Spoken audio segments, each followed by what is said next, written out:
Welcome to shops of blessing. దేవుని కృపలో భద్రపరచబడి నూతన దినములో ప్రవేశించాం. ఈనాటి దేవుని వాగ్దానం, నేను నీకు తోడై ఉన్నాను, నీకు హాని చేయుటకు నీ మీదకు ఎవడునూ రాడు. For I am with you, and no one is going attack and harm you.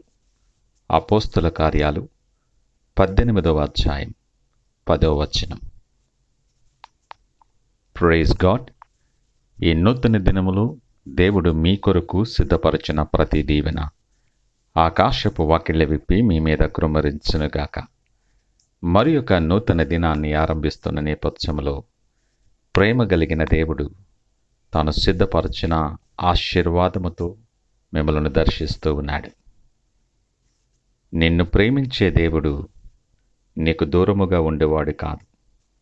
నీ చుట్టూ ఆయన అగ్ని కంచి కావలి ఉంచి నిత్యము ఆయన సన్నిధి నీతో పాటు ఉంచటానికి ఇష్టపడే దేవుడు.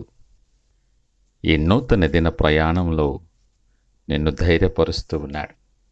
నువ్వు భయపడక్కరలేదు. నువ్వు ఎదుర్కొనబోయే ప్రతి పరిస్థితికి చాలిన దేవుడు నీతో పాటు ఉన్నాడు. నీ మీదకు అపాయము వస్తుందనో, కీడు వస్తుందనో, వెళ్ళే మార్గము భయపరిచేదిగా ఉంటుందనో నీవు దిగులు చెందక్కరలేదు. సర్వశక్తిమంతుడైన దేవుడు నీతో పాటు ఉన్నాడు. ఆయన కృపాక్షేమములు నీ వెంట పంపిస్తూ ఉన్నాడు. నీకు హాని చేయటానికి నీ మీదకు ఎవడు రాడు అన్నటువంటి గొప్ప వాగ్దానం ఈ నూతన దినం ఆరంభిస్తున్న నీతో దేవుడు మాట్లాడుతూ ఉన్నాడు. నిన్ను ప్రేమించే దేవుడు సర్వశక్తిమంతుడైనటువంటి వాడు. ఆయన నమ్మదగిన సహాయకుడు. నీకు నీ శత్రువుల ఎదుట నీకు భోజనము సిద్ధపరచువాడు. నీ ప్రతి బలహీన పరిస్థితుల్లో నీకు బలమైనటువంటి వాడు ఆయన. ఇంకెందుకు దిగులు నీ ప్రయాణములో? గడచిన అనుభవాలు, జరిగిపోయిన నిన్న, ఆ పరిస్థితులన్నీ నిన్ను భయభ్రాంతులు చేస్తున్నాయేమో.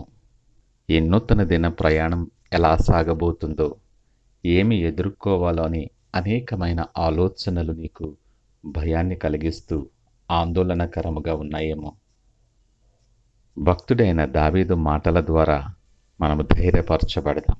దావీదు మాట్లాడుతూ, గాఢాంధకారపు లోయలో నేను సంచరించినను ఏ అపాయమునకు భయపడను అని మాట్లాడుతూ, అంత అభయాన్ని పొందగలగటానికి కారణమేమిటో తెలుసా? దేవుడు ఆయనకు తోడై ఉంటున్నాడు. ఆ గొప్ప దేవుడే ఈ నూతన దినము నీతో కూడా మాట్లాడుతున్నాడు. నీ పితరుడైన దావీదుకు తోడుగా ఉన్న దేవుడను నేనే. ఏ అపాయానికి భయపడకుండా దావీదును ధైర్యపరిచిన దేవుడను నేనే. ఈ దినం నీకు కూడా నేను తోడుగా ఉండబోతున్నాను. నేను నీతో ఉండగా నీకు విరోధముగా రూపించబడిన ఏ ఆయుధము కూడా వర్ధిల్లదు. దిగులు చెందొద్దు అని దేవుడు నిన్ను ధైర్యపరుస్తూ ఉన్నాడు. నీ ప్రక్కన 1000 మంది పడినను, నీ కుడి ప్రక్కన 10,000 మంది కూలినను అపాయము నీ యొద్దకు రాదు, రానివ్వడు ఆయన. నువ్వు నడవబోయే మార్గం నువ్వు ఎరగనిదైనా కావచ్చు. ఎంత భయానకముగా నువ్వు విని ఉండొచ్చు.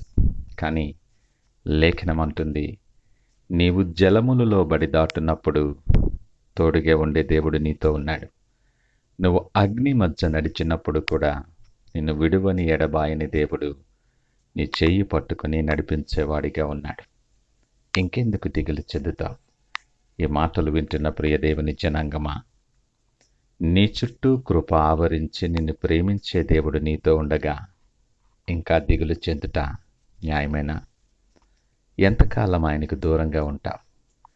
సంపూర్ణ విశ్వాసముతో సర్వశక్తిమంతుడైన దేవుడు నీతో ఉన్నాడని నమ్మి నీ చెయ్యి ఆయన చేతికి అప్పగించగలవా? ఒంటరిగా ఉన్న ఆలోచన నీ మనసులోండి తీసేయి. నువ్వు ఒంటరి వాడవు కాదు. ఆయన సన్నిధి ఎల్లప్పుడూ నీతో పాటు ఉన్నది. ధైర్యము తెచ్చుకొని నీ ప్రయాణాన్ని కొనసాగించు. సర్వోన్నతుడు సమస్తమును సాధ్యము చేయగలిగిన పరిశుద్ధుడైన దేవుని సన్నిధి నీతో పాటు ఉంటుందని జ్ఞాపకము చేసుకో. సాతాను నిన్ను భయపెట్టటానికి, నీ మార్గము తప్పించటానికి అనేక విధములైన భయాలు నీ మనసులో పుట్టించవచ్చు. లేఖనమంటుంది, యెహోవాను ఆశ్రయించు వారికి ఏ మేలు కొదువై ఉండదు. ధైర్యము తెచ్చుకొని నీ చేతిని ఆయన చేతికిచ్చి నూతన దిన ప్రయాణాన్ని ప్రార్థనాపూర్వకముగా ఆరంభిద్దామా? ప్రార్థించుకుందాం. మహోన్నతుడు, పరిశుద్ధుడైన మా పరలోకపు తండ్రి, ఈ ఉదయకాలం నూతన దినాన్ని ఆరంభిస్తున్న నేపథ్యములో నాతో సూటిగా మీరు మాట్లాడారు. మీకు వందనాలు. నా ప్రతి భయము నుండి విడుదల కలిగించి నీ ధైర్యముతో మమ్మల్ని నింపారు. మీకు వందనాలు.